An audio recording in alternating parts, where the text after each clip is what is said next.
جو تھا وہ معروف تھا، پاکستان کا نام تندن استعمال کیا جاتا تھا مسلمانوں کے مستقبل کے خوابوں کے حوالے سے یا مسلمانوں کی ایک منزل کے حوالے سے. چنانچہ ہندو پریس نے اسے تنزن پاکستان ریزولوشن کا نام دیا، اور قائد اعظم رحمۃ اللہ علیہ نے اس موقع پہ اچھی بات کہی. انہوں نے کہا کہ ہندو پریس نے میری مشکل آسان کر دی، جس بات کو مجھے سمجھانے میں کئی برس لگنے تھے وہ انہوں نے ایک دن میں سمجھا دی. مطلب یہ تھا کہ اگر ان کا مدعا کس طریقے سے بیان ہو جاتا ہے اور ان کے دل کی بات عوام تک پہنچ جاتی ہے تو اس کو اون کرنے میں، اس کو اپنانے میں کیا حرج ہے.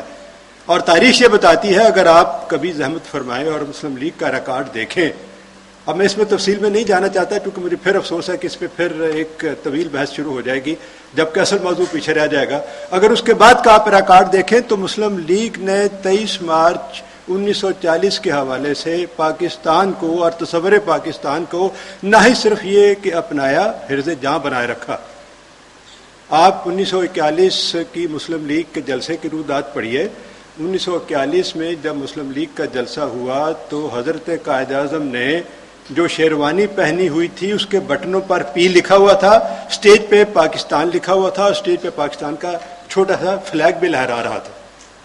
یہ بتاتے خود اس بات کی علامت تھی کہ 1940 میں جو انہوں نے ریزولوشن پاس کیا تھا اور جو نام چلیے ہندو پریس کے حوالے سے آیا تھا، مسلم لیگ اس کو اون کر چکی تھی، مسلم لیگ اس کو قبول کر چکی تھی، مسلم لیگ کی وہ منزل ڈکلیئر ہو چکی تھی. چنانچہ اس کے بعد 1943 میں اگر آپ مسلم اسٹوڈنٹس فیڈریشن کی سالانہ کارروائی پڑھیں تو آپ کو حیرت ہوگی کہ اس وقت بھی جتنے لوگ اسٹیج پہ تشریف رکھتے تھے ان سب کے شیروانیوں پہ اور سینوں پہ پی لکھا ہوا تھا، پی فار پاکستان. اسٹیج پہ جو ایک چھوٹا سا فلاگ لہرا رکھا تھا اس پہ بھی پاکستان لکھا ہوا تھا، اور وہ سبز رنگ کا فلیگ تھا، سبز رنگ کا جھنڈا تھا. اس لیے یہ کوئی ایسی بات نہیں ہے کہ 23 مارچ یوم پاکستان نہیں، یا مسلم لیگ نے اس کو اون نہیں کیا، یا یہ صرف 23 مارچ 1956 کو دستور کے آئین سازی یا دستور کے پاس ہونے کے موقع پہ اس کو اڈاپٹ کیا گیا. یہ اصل میں 23 مارچ کو مسلم لیگ نے ہمیشہ یوم پاکستان ہی کہا ہے، اور 1947 تک مسلم لیگ یوم پاکستان 23 مارچ کو اپنی میٹنگوں کی شکل میں، اپنے جلسوں کی شکل میں مناتی رہی ہے.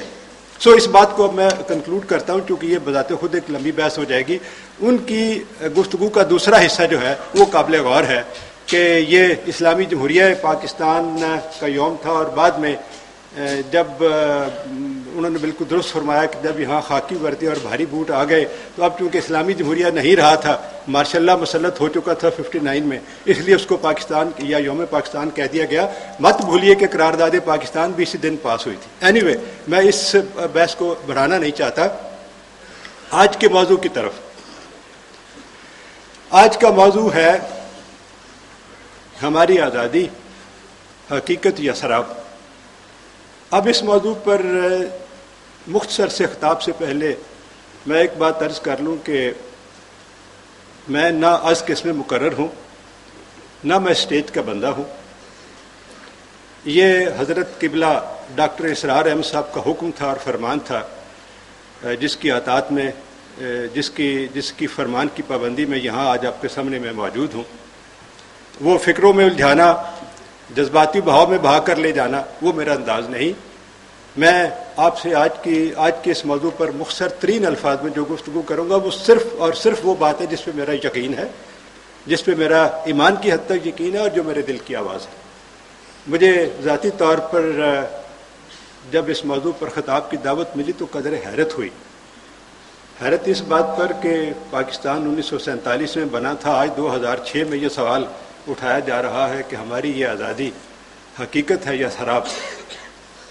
میرے ذہن میں بھی اس کے دو ہی پہلو تھے، اور اچھا کیا اسٹیٹ سیکرٹری صاحب نے کہ انہوں نے سیٹو اور سینٹو کا نام لے کر اس کی وضاحت کر دی. کیونکہ اگر تو سراب سے مطلب یہ ہے جو بھٹو کی کتاب تھی میتھ آف انڈیپینڈنس کہ ہم غریب ملکوں کی آزادی کوئی آزادی نہیں ہوتی، اور ہم غریب ملک ڈکٹیشن لیتے ہیں سپر پاور سے، اور ہم غریب ملک یا انڈر ڈیولپ کنٹریز تابع ہوتے ہیں ورلڈ فورسز کے، گلوبل فورسز کے. اگر ان کی اس سے یہ مراد ہے تو میں بنیادی طور پر پاکستان کی تاریخ کا طالب علم ہونے کی حیثیت سے اور انٹرنیشنل افیئرز کا چھوٹا سا طالب علم ہونے کی حیثیت سے اس بات پہ یقین رکھتا ہوں کہ اگر آپ کی آزادی سے، اگر آپ کا سراب اور آزادی سے مراد یہ ہے تو یہ کلیہ ملک دنیا بھر کے 99% ملکوں پر اپلیکیبل ہے. پھر آپ وہ 99% ملکوں سے پوچھیں کہ آپ آزاد ہیں یا آپ کی آزادی محض سراب ہے. یہ سوال صرف پھر پاکستان میں نہیں اٹھنا چاہیے.